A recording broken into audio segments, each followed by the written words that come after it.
Vidya Prakashan Mandir Private Limited. 3. Hello and welcome dear students to another yet exciting series of Mission CBSE Fateh, and I Rahul Sharma from Vidya Prakashan Mandir Private Limited is here again with some expert advice for you. And today in our next series of Mission CBSE Fateh we have a senior educationist, Mr. GP Sinha sir, who is having a rich experience of more than 25 years of teaching biology. He has been as a principal of several renowned schools like Vardhaman Academy, KK Public School and few others. He has also recorded several online videos for government platforms. Welcome Mr. GP Sinha sir in our program Mission CBSE Fateh. Sir, we had done a detailed survey with different schools with different students in Meerut, and we came up with some few and common important questions that the students are having for biology exam, as the exams are approaching from 24th of April. So we would request you to kindly give your expert advice to the students. So sir, the first question from the survey is, what are the tips to score high in the biology board exam for class 12? Tips to get good marks in the exam. देखिए राहुल जी, सबसे पहली बात जो मेरी निगाह में, मेरी opinion में इम्पोर्टेंट है बच्चों के लिए, that is NCERT book.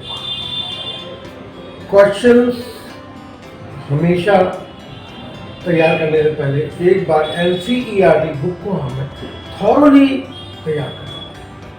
Question papers हमेशा NCERT बुक से ही तैयार किए जाते हैं. CBSE पूरी तरीके से NCERT को ही रिकमेंड करती है. तो सबसे पहली बात तो ये हुई कि हमें NCERT को तैयार करना है. प्रीवियस ईयर्स के क्वेश्चंस को भी हमें साथ में लेकर के चलना पड़ेगा. और तीसरी चीज़ ये है कि जो वैल्यू पॉइंट जो एक क्वेश्चन के अंदर इम्पोर्टेंट टर्मिनोलॉजी होती है, जो उस क्वेश्चन की जान होती है आंसर में, उसको हमें अंडरलाइन करना, अंडरलाइन जरूर करना चाहिए. और इसी को हम वैल्यू पॉइंट कहते हैं. तो आई थिंक वैल्यू पॉइंट के बारे में आप बच्चों को खास तौर से मेरा जो मेन एम्फेसिस है वो यही रहेगा कि इट शुड बी अंडरलाइन, ताकि एग्जामिनर की निगाह भी सीधी उन्हीं वैल्यू पॉइंट्स पर जाए और उनको भी मार्क्स देने में कोई दिक्कत ना आए.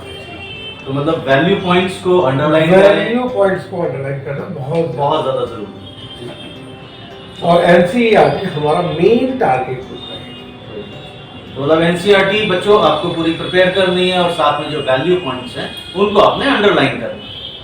तो सर, सेकंड क्वेश्चन है हमारा, what important role does diagram plays in biology for securing good marks? Diagram अपने आप में diagram is very important because biology is a kind of subject where when we explain, suppose we are explaining physiology of human body, तो उसको समझाने के लिए हमें diagram की बहुत सख्त जरूरत है.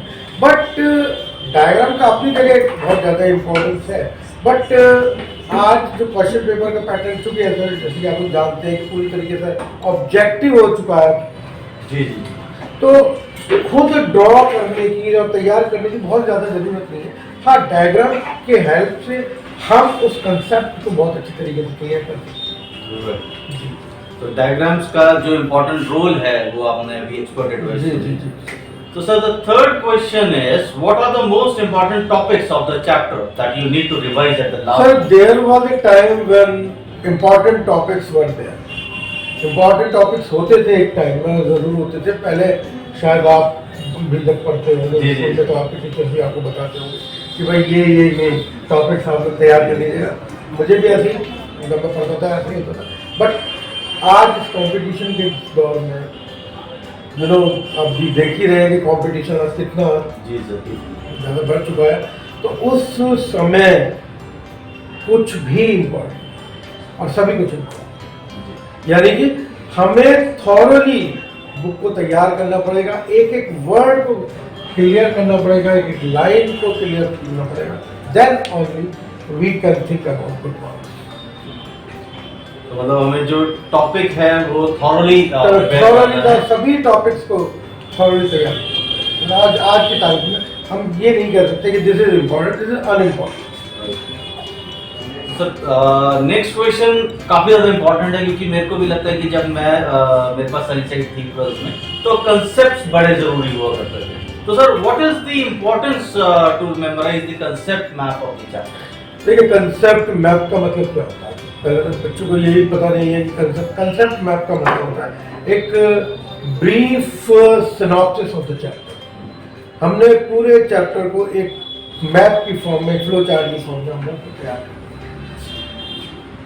ये वहां पर तो कामयाब है जहां लॉन्ग आंसर क्वेश्चंस ज्यादा पूछे जाते हैं, लेकिन जहां पर मल्टीपल चॉइस क्वेश्चन या objective question, very short type answer type question पूछे जा रहे हैं, वहां पर मैं समझता हूँ इस कंसेप्ट मैप की जरूरत नहीं है, बल्कि concept should be clear.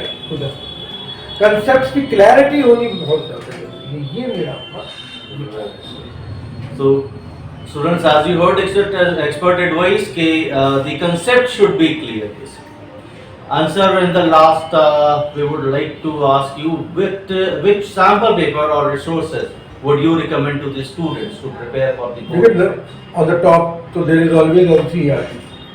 I already recommended because CBSE is also recommending NCERT.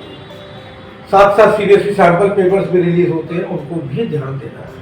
और इसके अलावा मैक्स मार्क सीरीज, मेरे ख्याल से ये this will be the best series for the students. इसको तैयार करें हम लोग बहुत अच्छी तरीके से। सारे ही क्वेश्चन बहुत इंपॉर्टेंट है इसके अंदर। एक एक क्वेश्चन को तैयार करने के लिए ऑथर्स ने अपनी पूरी जान लगा दी है, भरपूर रिसर्च की है। तो मैं तो यही एडवाइस करूँगा कि NCERT के साथ साथ अगर इसको भी कर ले तो मज़ा आ जाएगा, फिर marks will be on the top. So dear students, as you heard the expert advice that max mark sample papers are the best, and if you have not taken yet, so grab your copies online from Amazon, Flipkart and company website. And with this, all the very best students for your board exams, do well. All the best. Very best of luck to you. And Rahul Sharma signing off. Thank you. Thank you, Ravi. Thank you.